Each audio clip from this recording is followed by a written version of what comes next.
What's up, everybody? Gerard here from the 3T crew. This is our G1 Climax Block A Night 9 review. But before that, as always, we're going to put you on to some of our stuff. If you want to listen to the 3T podcast, we're on Apple, Spotify, TuneIn Radio, Google Play, Podbean, and iHeartRadio. We're at ProWrestlingTees.com for our merchandise. You can check us out on our social media channels at iStrongStyle and Through the Table. We're on everywhere you can find social media, everywhere you can find podcasts, and merchandise on ProWrestlingTees.com. Let's jump into our review. This starts off with our Young Lion Path to Dominance. That's what we were calling it, right? Yuha Uehara versus Gabriel Kidd. Uehara finally gets a big win over Gabriel Kidd. He is now sitting at 2-3, I believe. Gabriel Kidd's at 2-1.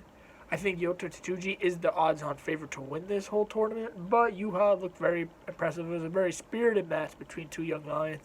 There's limitations to what they can do in the ring, and they worked around those limitations and had a pretty fun match.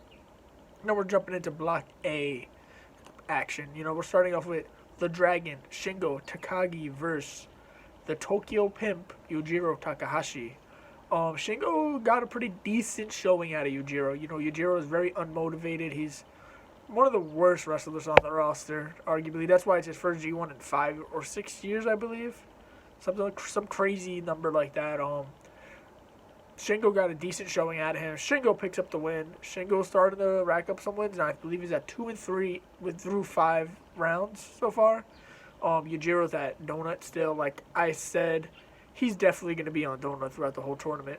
I don't think he's going to win. If he does, he might win one. Now we're jumping into, which was everyone's considering a big upset. Jeff Cobb defeats Jay White here. So now Jeff Cobb's at 2 wins and 3 losses. Jay White is at 3 wins and 2 losses. We're losing 2 matches in a row. 2 guys he probably should have beat, to be fair. His cockiness from his first 3 wins is starting to catch up to him now.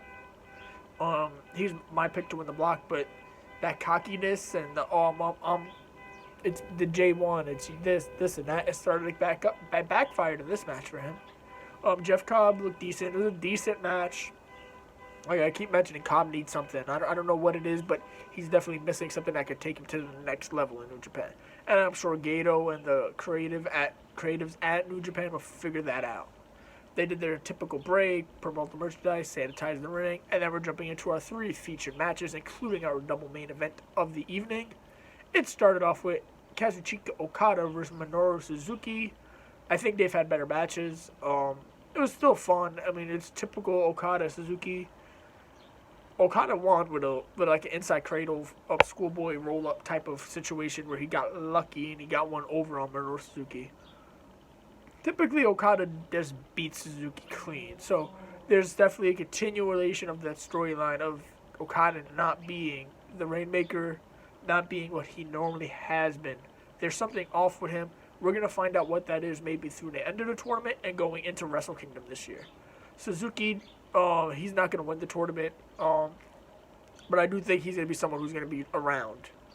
And he's going to be there at the end type of thing. So I think they're both sitting at 3-2 in their blocks with 6 points.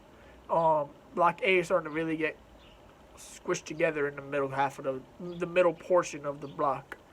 But yeah, passable match. Decent, nothing over the top here. Our co-main event, Ishii Tomohiro versus Taichi. This what I thought was match of the night. Yeah, once again, Tomohiro Ishii provides match of the night, and like I've been mentioning, this is Taichi's breakout performances. Literally breakout G1 for him. He might be a main event guy now after this tournament, and it's crazy to think about it because for years, if you watch the product, Taichi was always an afterthought within Suzuki-gun itself. And now he's kind of elevated his game to he might end up being the leader of this faction at some point. Very physical match. Ishii looks great, as always, in the G1. He's the MVP of the tournament every year. I believe this is the 5th time in a row where I've said he's had match of the night. The king of Block A, right?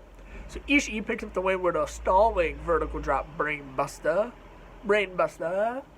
And he picks up the big win here. He's now sitting at 2-3 in the block with 4 points. Taichi is once again sliding a little bit, similar to what Jay White was, at 3-2 in the block. Now we're getting into our main event of the evening.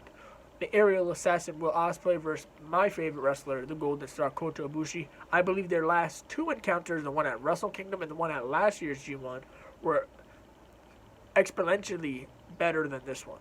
This was still a very entertaining, very great match. I'm not saying it was a bad match. I'm not saying it was a great match, but it wasn't as good as, at least to me, than Ishii Taichi. I felt maybe it was a timing issue because they got about 15 minutes. Maybe they didn't push it a little bit past that. We've seen a lot of what these guys can do. They did that spot where Ospreay takes the Hurricane Rana, not the Hurricane Rana, the Frankensteiner off the turnbuckle, lands on his feet, but he didn't land it on his feet this time. He's kind of rolled it off. It was still a very great match. I enjoyed it. Provided two group matches for Block A tonight. Wasn't as good as the other Block A. This is probably the weakest night of Block A so far. And now we're going to get heavy into the second half of this tournament.